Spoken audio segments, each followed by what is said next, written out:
Hi hello എല്ലാവർക്കും ഹൃദ്യമായ സ്വാഗതം പുതിയ വീഡിയോയിലേക്ക്. ഇന്ന് മഹാഭാരതത്തിലെ സഭാപർവം എന്ന ഭാഗത്തു നിന്നാണ് വിഷയം കണ്ടെത്തിയിരിക്കുന്നത്. വീഡിയോ മുഴുവനായി കാണുക. വീഡിയോ ഉപകാരപ്രദമായി തോന്നിയാൽ മറക്കരുത് ലൈക്ക്, സബ്സ്ക്രൈബ് എന്നിവ ചെയ്യുക. നിർദ്ദേശങ്ങൾ, അഭിപ്രായങ്ങൾ കമന്റ് ബോക്സിൽ എഴുതാനും മറക്കരുത്. മറ്റുള്ളവരിലേക്കും വീഡിയോ ഷെയർ ചെയ്യുക.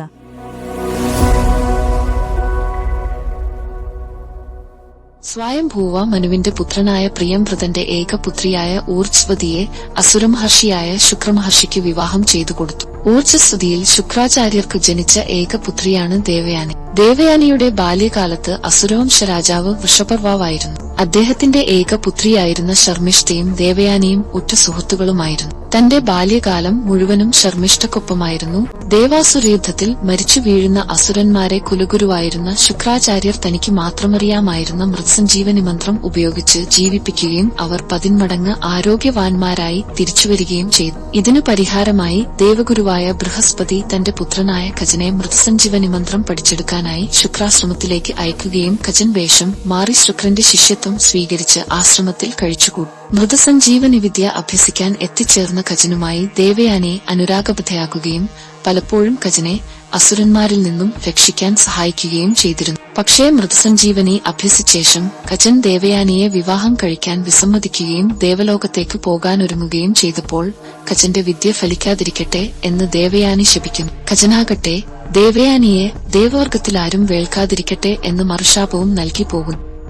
അസുര രാജാവായ വൃഷപർവാവിന്റെ പുത്രി ശർമ്മിഷ്ഠയുടെ പ്രിയതോഴിയായിരുന്നു ദേവയാനി. ഇവർ രണ്ടുപേരും കൂടി തോഴിമാരും ഒന്നിച്ച് ഒരിക്കൽ കാട്ടരുവിയിൽ കുളിക്കുമ്പോൾ ഇന്ദ്രൻ ആ വഴിക്ക് വരികയും നയനാനന്ദകരമായ നീരാട്ട് കണ്ടുരസിക്കാനായി ഒരു കാറ്റിന്റെ രൂപത്തിൽ വന്ന് കരയ്ക്ക് വെച്ചിരുന്ന അവരുടെ വസ്ത്രങ്ങൾ പറപ്പിക്കുകയും ചെയ്തു. ഇതുകൊണ്ട് കന്യകമാർ ഓടിയെത്തി കയ്യിൽ കിട്ടിയ വസ്ത്രങ്ങൾ എടുത്തു ധരിച്ചു. ദേവയാനി ശർമ്മിഷ്ഠയുടെ വസ്ത്രമായിരുന്നു ധരിച്ചത്. പുറകെ ഓടിയെത്തിയ രാജപുത്രിയായ ശർമ്മിഷ്ഠയ്ക്ക് ആശ്രമവാസിയായ ദേവയാനി തന്റെ വസ്ത്രമെടുത്ത് ധരിച്ചത് ഇഷ്ടപ്പെടാതെ വരികയും തുടർന്നുണ്ടായ വാക്കേറ്റത്തിൽ ശുക്രാചാര്യരെ കണക്കിലധികം അധിക്ഷേപിക്കുകയും ദേവയാനിയെ ഒരു പൊട്ടക്കിണറ്റിൽ തള്ളിയിട്ട് കടന്നുകളയുകയും ചെയ്തു. ആ സമയം അതുവഴി വന്ന ചന്ദ്രവംശ യുവരാജാവായ യയാതി ദേവയാനിയെ രക്ഷിക്കുന്നു.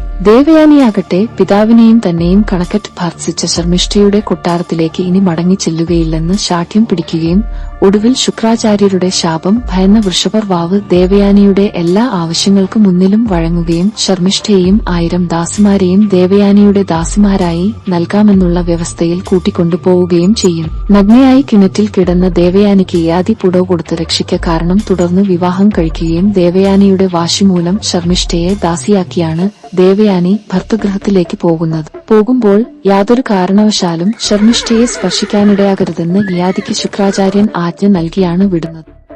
വാക്ചാതുരിയായ ശർമ്മിഷ്ഠ രാജാവിനെ വശീകരിച്ച് തന്റെ വാസസ്ഥലത്തെത്തിക്കുകയും യയാതിയിൽ ശർമ്മിഷ്ഠയ്ക്ക് 3 പുത്രന്മാർ ജനിക്കുകയും ചെയ്യുന്നു. ഒരിക്കൽ യയാതിയും ദേവയാനിയും കൂടി ഉദ്യാനത്തിൽ നടക്കുമ്പോൾ ശർമ്മിഷ്ഠയുടെ പുത്രന്മാരെ ദർശിക്കാനിടയായി. ദേവയാനി രാജാവിനും അവർക്കും തമ്മിലുള്ള അനിഷേധ്യമായ രൂപസാദൃശ്യം ശ്രദ്ധിക്കാനിടവരികയും കുട്ടികളോട് പിതാവാരാണെന്ന് അന്വേഷിക്കുകയും ചെയ്യുന്നു. യയാതി മഹാരാജാവാണെന്നായിരുന്നു അവരുടെ മറുപടി. കുപിതയായ ദേവയാനി ശുക്രാചാര്യാശ്രമത്തിലേക്ക് തിരിച്ചു പോകുകയും ചെയ്യുന്നു. ശുക്രാചാര്യരോട് കഥകൾ എല്ലാം ദേവയാനി പറയുകയും തന്റെ ദിവ്യദൃഷ്ടിയിൽ രാജാവിന്റെ കള്ളത്തരങ്ങൾ മനസ്സിലാക്കിയ ശുക്രാചാര്യൻ യയാതിയെ ജരാനകൾ ബാധിക്കട്ടെ എന്ന് ഉഗ്രമായി ശപിക്കുന്നു. രാജാവ് ശാപമോക്ഷം യാചിച്ചെങ്കിലും ജരാനരകൾ ആർക്കെങ്കിലും കൈമാറ്റം ചെയ്യാവുന്നതാണെന്ന ശാപമോക്ഷം നൽകാനേ മുനി തയ്യാറായുള്ളൂ. ഒടുവിൽ ശർമ്മിഷ്ഠയുടെ ഇളയ പുത്രൻ പുരുവാണ് അച്ഛന്റെ ജരാനകൾ ഏറ്റെടുത്ത് തന്റെ യൗവനം പിതാവിന് നൽകിയത്. അതിരുകവിഞ്ഞ പിതൃവാത്സല്യം മൂലം ദുശ്ശാഠ്യക്കാരിയായി മാറിയ ബ്രാഹ്മണ സുന്ദരിയാണ് ദേവയാനി. കജനെ പ്രേമിച്ചിട്ടും പ്രേമസാഫല്യം നേടാനാവാത്ത ദേവയാനി സ്വസാമർത്ഥ്യത്താൽ ചന്ദ്രവംശത്തിന്റെ മഹാറാണിയാവുകയും രാജപുത്രിയും സുഹൃത്തോഴിയുമായിരുന്ന ശർമ്മിഷ്ഠയെ തന്റെ ദാസിയാക്കി പ്രതികാരം വീട്ടുകയും ചെയ്യുന്നു. ധിക്കാരിയും പിടിവാശിക്കാരിയുമായിരുന്ന ദേവയാനി ഭാരതീയ സ്ത്രീത്വത്തിന്റെ മറ്റൊരു മുഖം അനുവാചകൻ കാട്ടിത്തരുന്നു. ഈ വീഡിയോ ഇവിടെ സമാപിക്കുകയാണ്.